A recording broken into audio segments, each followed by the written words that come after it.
Welcome in to Daily Faceoff Live, your go-to source for everything hockey. Live every weekday at noon Eastern.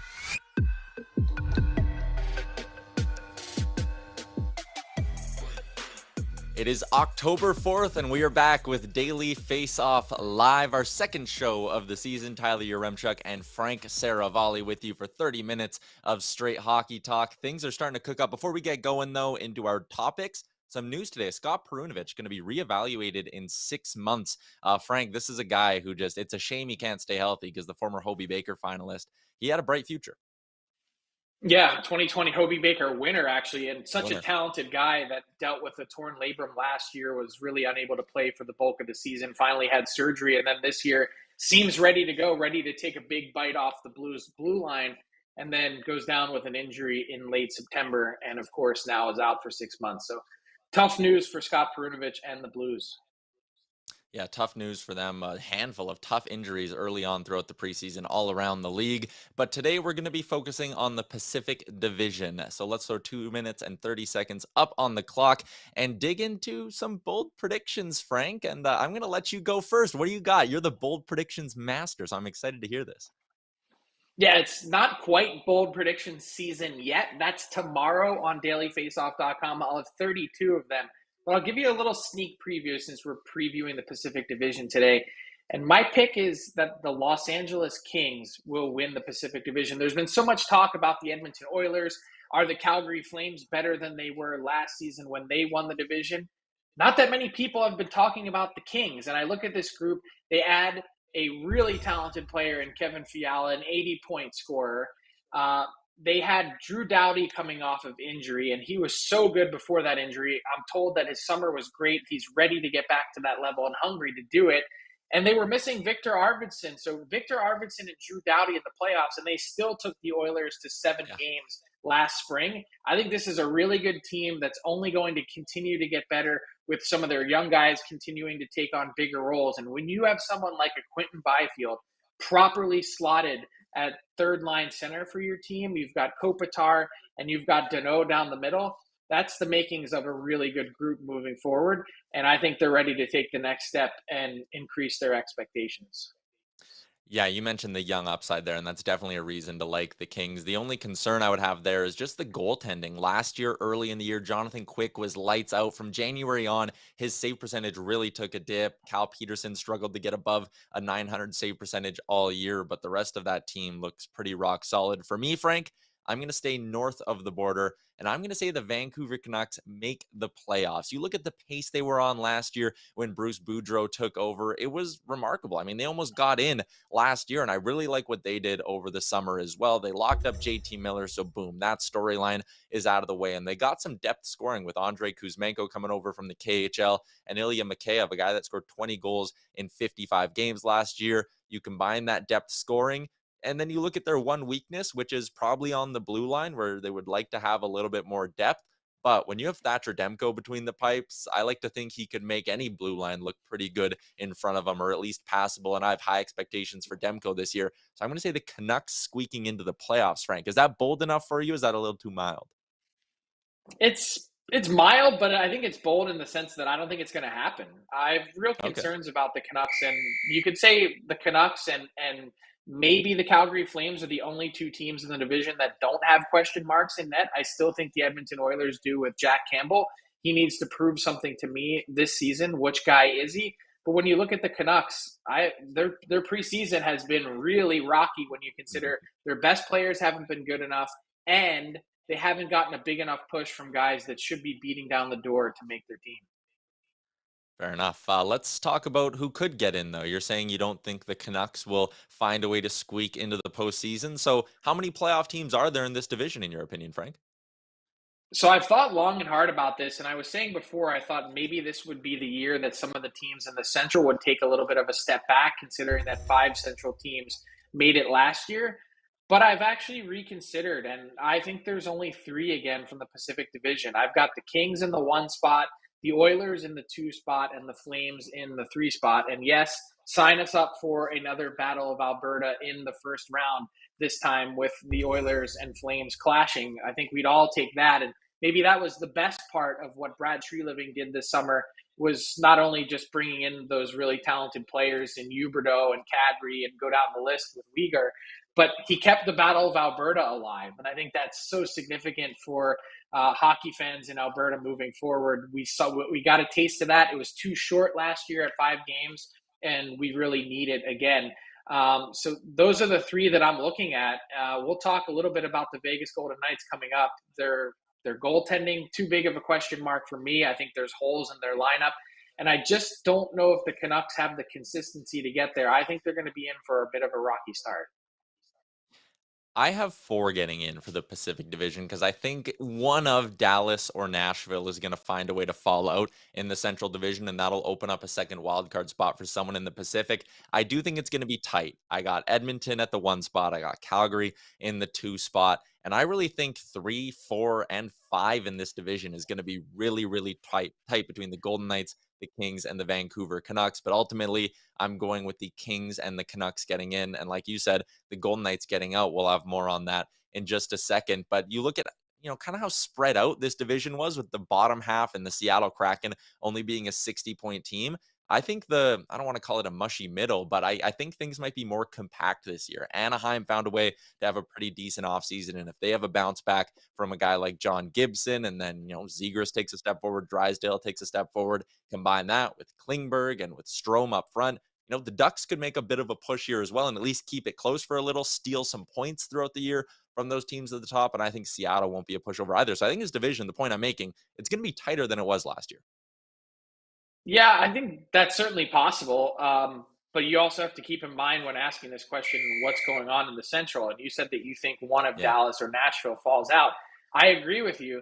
But here's my prediction is that the Winnipeg Jets get in. And I think they're in for an all or nothing type season. It's either going to be Yeah. really good to me or the wheels are going to fall off and they're going to need to burn it to the ground.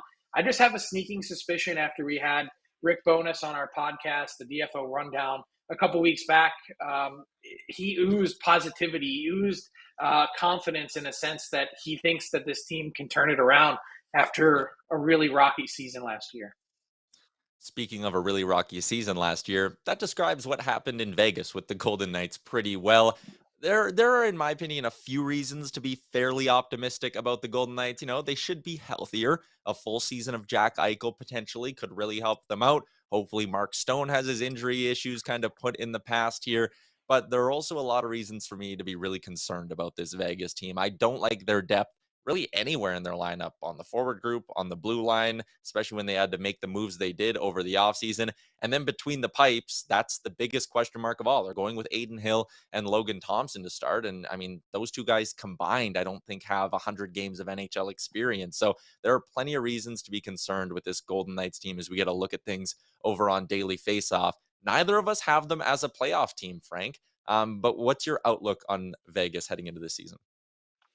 I think you hit a lot of it on the head. And Alex, if you scroll back up to their forward group, I mean, look at their centers. They remain a team that's weak down the middle when Chandler Stevenson is your 2C. And I think they're a group that gets thin in a hurry, and that's counting on everyone being healthy.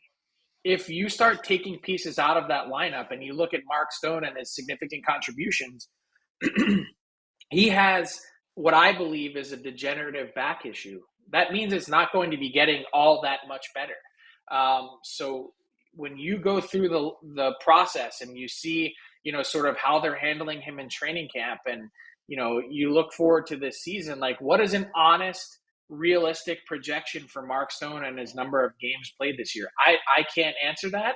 We'll see it at the end of the day, but you take Stone and we didn't really hammer their goaltending. That to me is the biggest thing. Like Alec Martinez, another guy with real injury issues on their back end. What does he have left? He seems like he lost the step anyway to begin with. They get thin in a hurry all over the place because of their cap issues. And it necessitated a spot this summer where they gave Max Pacioretty away, a guy that averaged 37 goals a season for that team, gave him away for nothing. The second summer in a row that they gave away a significant contributor for nothing. So they're rolling the dice, quite literally, to use the Vegas pun, going with Logan Thompson in net, along with Aiden Hill, a journeyman who's been never really been able to grab that number 1 job. And that to me, I've seen so many predictions from people. Hey, the Golden Knights are getting back in. This team's too talented to not be in. Maybe I'm missing it. I just don't see this as one of the deeper rosters in the league. If they're going to get in, they'll probably need a guy like Jack Eichel to be close to the 50 goal mark. And I say that as a nice, smooth transition into our fourth topic here, where we're going to dig into some potential 50 goal scorers this year. Last year in the NHL, we had 4 of them, which was pretty remarkable, with Draisaitl, Matthews, Ovechkin, and Chris Kreider reaching the plateau. There was a couple of guys who hit the 47 goal mark, with Kirill Kaprizov and Kyle Connor, who you see on your screen here. In total, there were 17 players who hit the 40 goal mark. But we want to talk about the 50 goal plateau, Frank. How many guys do you think are hitting that mark this season? It's a small list. I'm gonna say 3. I'm gonna go with Matthews, Draisaitl, Connor, and the guy knocking on the door is the other Connor, I think, and Connor McDavid. He hasn't gotten to that 50 goal mark just yet, and he's made it a point to try and score more goals. 44 being the career high last year, and it still kind of amazes me that he didn't win the Hart Trophy last year. And it's not to say that Austin Matthews didn't have a great year. I think we just became infatuated with the idea of 60 goals. He was outstanding. But we have the best player in the world, probably inarguably, score a career high in goals and a career high in points, and he doesn't win the Hart. It was an odd way that it sort of ended. And then you see the dominance from McDavid in the postseason and the point totals and what he was able to accomplish. It feels like he's going to that next level, and for him to break through with 6 more goals, he's there. And I think Kirill Kaprizov has a really good chance too. So 4, maybe 5. You mentioned Kaprizov, you mentioned McDavid. I actually have them both hitting the mark, but I'm going with only 4 50 goal scorers because I actually have Ovechkin missing out on it and Chris Kreider missing out on it as well. So I'm going with Matthews, Draisaitl, McDavid. So the Oilers will have 2, and Kirill Kaprizov is my 450 goal guys, with Kyle Connor probably being right on the doorstep. If there's one guy who's, maybe not considered a conventional 50 goal guy, I'm intrigued about Jason Robertson. Like, he needs to get into the lineup now. If he misses the first week or whatever this season with the contract holdout, he's probably not getting to 50 goals, but he's a guy, if he gets all 82 games in, I'd be really curious to see if he can take a jump forward. Just quickly, Frank, as we wrap this up, anyone maybe lower down that a lot of people don't talk about that you think has an outside shot at it? Pasternak in a contract year, I think, is interesting. A guy that has gotten to 48 before, and really, contract years go one way or the other. Either the player wilts under the pressure of that or busts through the way that Johnny Gaudreau did last year. And can't think of a guy who had a better contract year or a better time to have a career year than Johnny Gaudreau last year. All right, let's continue to talk about some stats and things like that and get you ready for your fantasy hockey drafts, which I'm sure are coming up for a lot of people, with our friend Nick Alberga.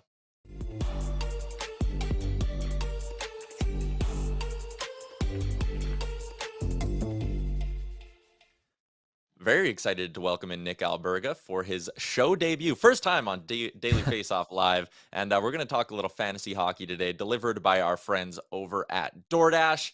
Nick, a good spot to start is at the top of drafts. I think a lot of people would assume, Connor McDavid's going number 1. Maybe they would assume Matthews is going 2. Who would you have in that 3 spot?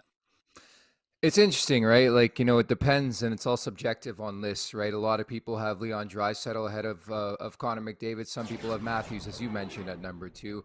For me, it would be Matthews at number 3, but, just to make the argument, I think you understand why it's really, really close between, say, an Austin Matthews and a Leon Draisaitl.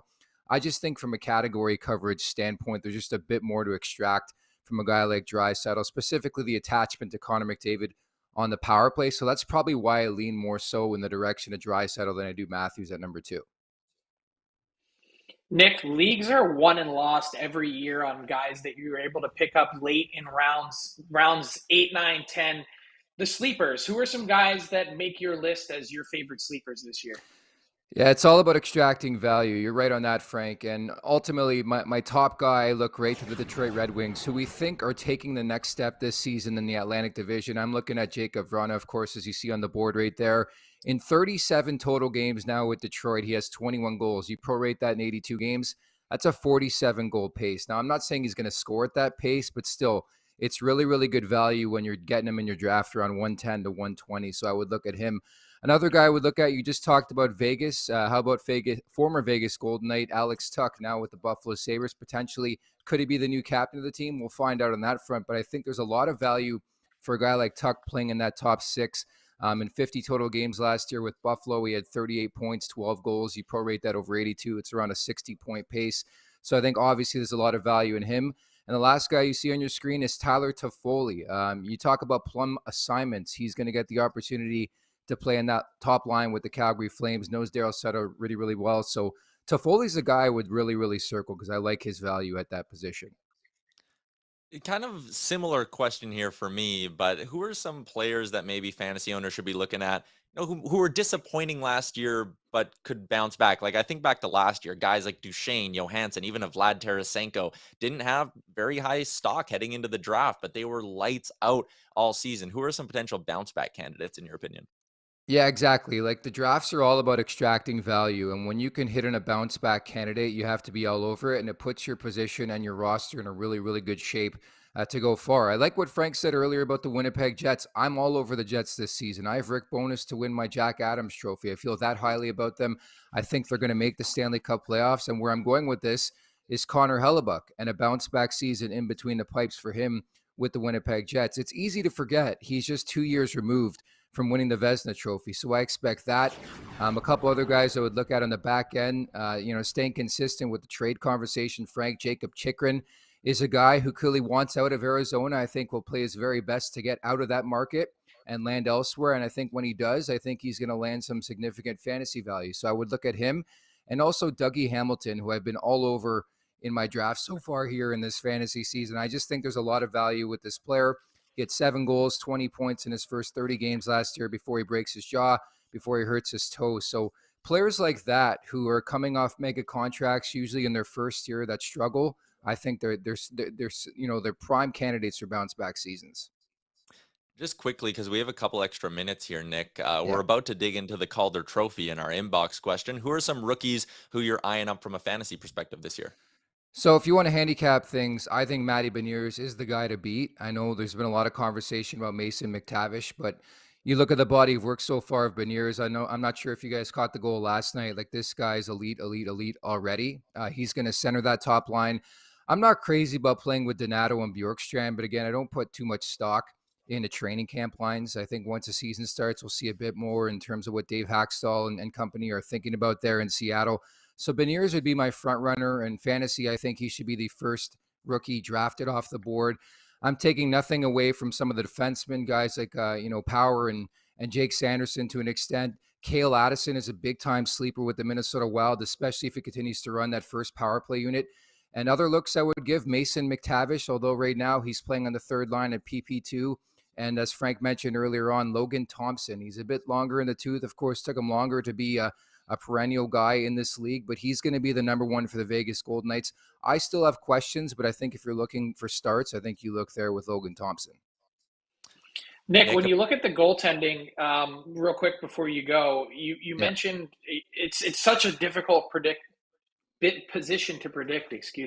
Hellebuck having a big bounce back. Who are some of the other guys that you're looking for this year to be better that maybe struggled a bit last year? Yeah, it's an extremely volatile position in general, right, Frank? I think when you're sifting through goaltenders to look at in fantasy hockey, I think even to an extent, you mentioned it earlier with contract years, Semyon Varlamov. Like I know Ilya Sorokin is going to be the number one with that team, but I would look for better numbers from a guy like Varlamov. I think you even look to New Jersey's crease like Vitek Vanacek.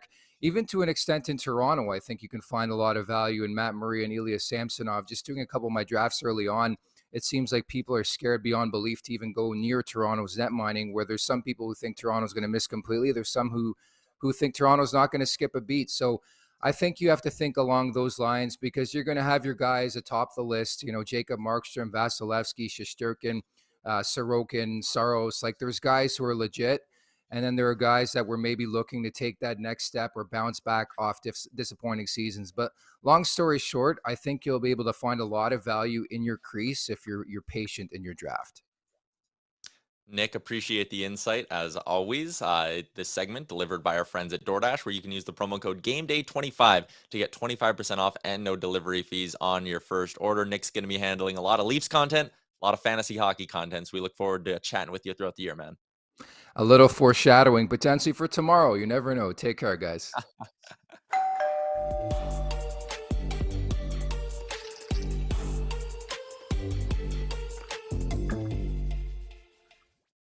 That Alberga, he's a tease. Let's get into our daily face-off inbox question. Hashtag AskDFO. And this one comes in from our friend Genesis, who we're building off that Calder Trophy talk we just had with Nick. He wants to know who is the favorite, and he wants a dark horse candidate for the Calder Trophy this season. Frank, what do you got?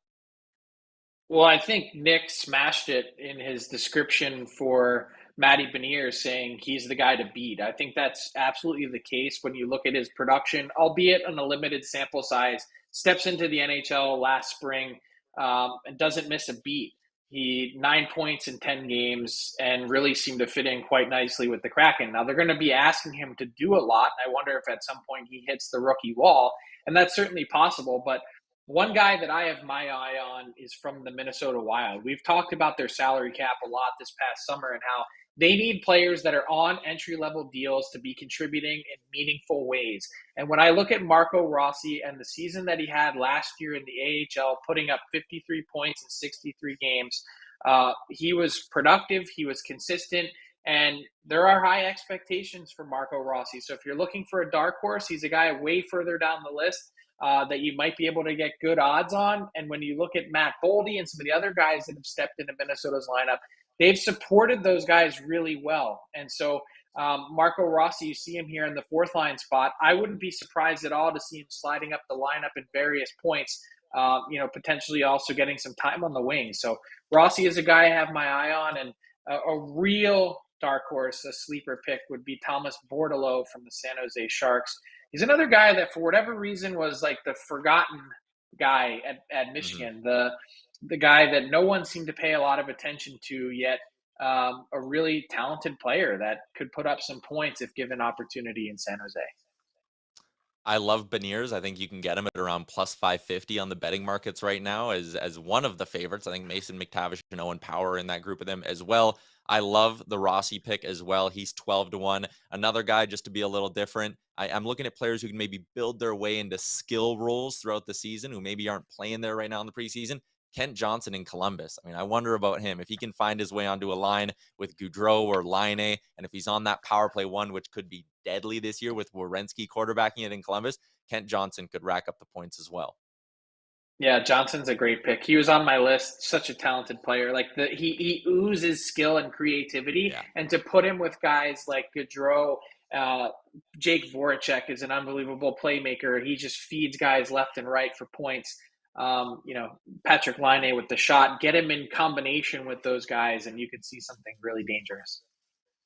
Continue the betting talk here with our daily bet segment brought to you by PointsBet Canada. They are live in Ontario, and I got a couple of Pacific Division bets here that I like, so let's jump into it, starting with a team over-under for this season. I don't think this Oilers line is priced right, not to sound like too much of a homer, but 103.5, they hit this last year. They were a 104-point team. They're going to have a full season of Jay Woodcroft behind the bench, and it's been well documented the kind of impact he had on that Oilers team last year. Full season of Evander Kane, who scored at a 40-goal pace once he joined that Oilers lineup. Brett Kulak on the left side is there to replace the minutes they're losing with Duncan Keith on the blue line as well. And while their goaltending maybe lost the high end that you would get for those little runs with Mike Smith, I think overall a Campbell-Skinner duo has a higher floor than a Smith-Koskinen, and that'll lead to the Oilers, in my opinion, not having a 6-7 week slump like they did under Dave Tippett last season. So I love the Oilers to go over 103.5. I'm going a full unit on that. And then, since I like them to be a 104-point team, it only makes sense to throw a little half-unit sprinkle on them to win the Pacific Division as well. Plus 200. It's been going up. You could have gotten this at about plus 250 a couple of weeks ago, but I still like it if you can get it in the plus 200 range. So a decent spot there. I know, Frank, though, you're hammering that plus 500 on the LA Kings to win the division. That's some pretty juicy odds there. Yeah, it's pretty good, plus 550, and that's why it's a bold prediction. Like, it'd be easy to pick the Oilers or the Flames, but in this case, I just like what the Kings are building, and they may not get there this year, but I think they're going to be right up there in the Pacific Division for a number of years. Last minute of play here on Daily Faceoff Live, and that means it's time for garbage time. So, Frank, I will step aside. What do you got? I'm sorry if I've seemed a little bit distracted during today's show because it's been hard to take my eyes off of what's happening in Ottawa.